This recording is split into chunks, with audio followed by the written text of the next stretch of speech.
Dear viewers, আজকে আপনাদের সামনে একটা খুব মজার ঘটনা বলবো। একবার এক বাবা তার ছোট্ট মেয়েকে নিয়ে ঘুরতে গিয়েছিল। এখন ঘুরতে যাওয়ার সময় ছোট বাচ্চা মেয়েটা বলল, বাবা সামনে আপেল বিক্রি হচ্ছিল, তো মেয়েটা বলল, বাবা আমি আপেল খাবো। তখন লোকটির কাছে পয়সা কম থাকায় তিনি দুটি মাত্র আপেল কিনলেন। কিনে তারপরে মেয়েকে বললেন, চলো আমরা ওখানে বসে খাই। তো আপেলটা পাওয়ার সঙ্গে সঙ্গে মেয়েটা প্রথম আপেলটা নিয়ে একটা কামড় বসিয়ে দিয়ে এক টুকরো মুখে নিয়ে নিল। যেই তার বাবা বলল বসে খাই, সঙ্গে সঙ্গে আরেকটা আপেল নিয়েও সেটাও কামড় দিয়ে দিল।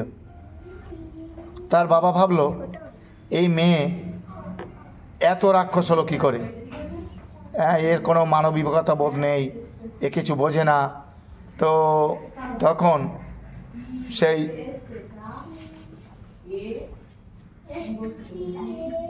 কামড়টা বসিয়ে দেওয়ার পর তার বাবা যখন মনে মনে ভাবছে একটা বিষণ্ণ মুখে, তখন ঝট করে মেয়েটা আর একটা আপেলে কামড় দিয়ে বলল, বাবা এই নাও, এই আপেলটা খুব মিষ্টি, তুমি এইটা খাও। তার বাবার মাথায় তখন হাত। তাহলে বুঝতে পারলেন যে আসলে মেয়েটা কি চাইছিল।